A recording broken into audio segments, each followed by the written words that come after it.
अरे वाह! सही कहा था। कल की बारिश ने तो चमत्कार कर दिया।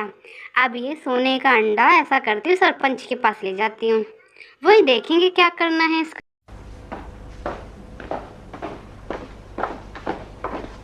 आखिर ऐसा क्या हुआ कि गंगा माँ को मिला हुआ सोने का अंडा उन्हें सरपंच को देना पड़ता है? ये जानने के लिए हमें थोड़ा पीछे जाना होगा। गांव के किनारे एक झोपड़ी में गंगा बुढ़िया रहती थी। उम्र ढल चुकी थी, लेकिन हाथों की मेहनत अब भी चलती थी। उसका गुजारा मिट्टी के दिए और हांडी बेचकर होता था। मिट्टी तो खत्म हो गई है। ऐसा करती हूँ, जाके मिट्टी ले आती हूँ, पर मेरे पास तो धन भी नहीं है।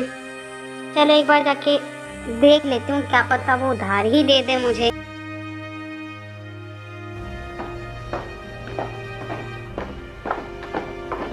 एक दिन वह रामू कुम्हार के पास गई और बोली, अरे मैया तुम फिर आ गई। वैसे वैसे लाई हो कि खाली हाथ ही आ गई फिर से? अरे बेटा, तुम तो जानते ही हो ना कि हम क्या कमाते हैं, क्या बचाते हैं। 2-3 लोगों को मैंने मटके और दिए बेचे, पर उन्होंने अभी तक मुझे पैसे नहीं दिए। ले लियो तू बाद में। तुम्हारा अम्मा यही है।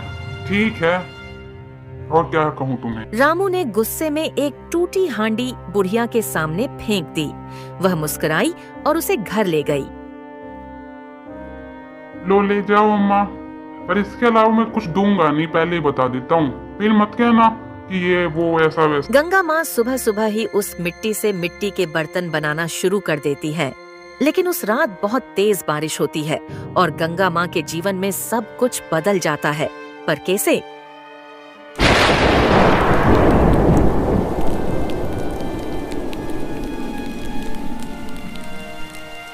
बारिश तेज होने की वजह से ठंडा मौसम हो गया था और गंगा माँ आराम से सो जाती है। अगले दिन जब गंगा माँ उठी तो उन्हें अपनी आंखों पर यकीन ही नहीं हुआ। अरे ये क्या, मेरे घर के सामने सोने का अंडा? पर कल तो मैंने यहाँ पे मिट्टी का बर्तन रखा था जो मुझे रामू ने दिया था। कल तो कितनी तेज बारिश हुई थी, मेरे को तो लगा मिट्टी गल जाएगी, पर ये तो मिट्टी गलने के बजाय यहाँ पर सोने का अंडा आ गया।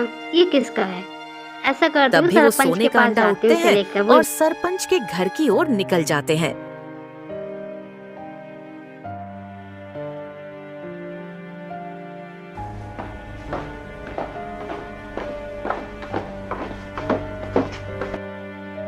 अरे गंगा माँ, तुम्हारे हाथ में सोने का अंडा, वो भी टूटा हुआ, कहाँ से लेकर आई हो?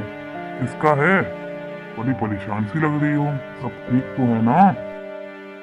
अरे नहीं नहीं सरपंच जी, मेरा सोने का अंडा थोड़ी ना है ये, ना ही मेरे लिए है। कल मैं रामू कुम्हार से थोड़ी मिट्टी लेके आई थी, मैंने बाहर ही रख दी।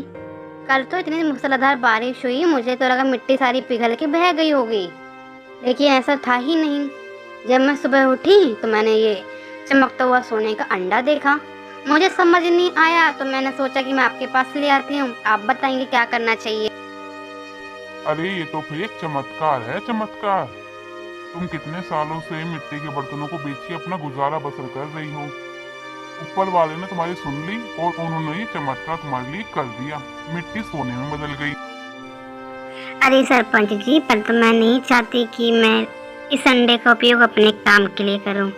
आपको तो पता ही है गांव की हालत कैसे है। तो मैं चाहती हूँ आप सोने के अंडे से जो भी धन प्राप्त होता है उससे गांव में जितनी भी तरक्की हो सके वो सब करवा दे, जैसे कि स्कूल, अस्पताल, छोटे छोटे रोजगार, ताकि कोई भी व्यक्ति भूखा ना रहे या भूखा ना सोए। हर व्यक्ति के पास कोई ना कोई रोजगार होना ही चाहिए।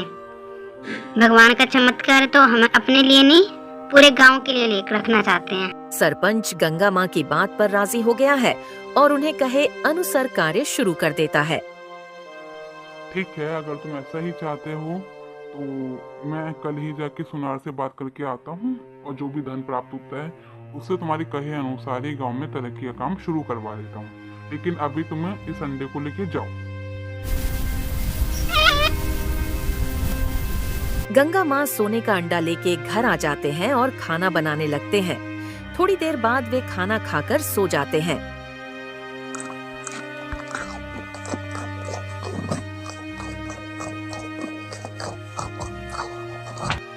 थोड़ी देर बाद दरवाजे पर दस्तक होती है और वंश आता है।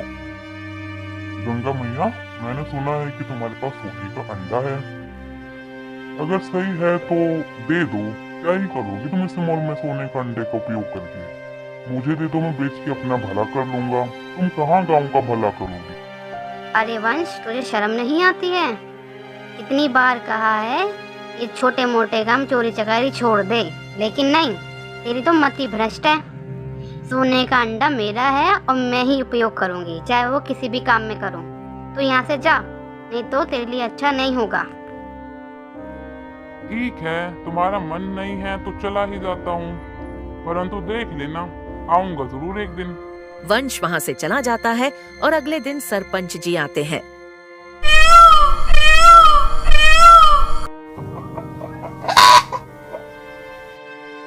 गंगा मैया, जैसा तुमने कहा था बिल्कुल वैसा ही करवा दिया है।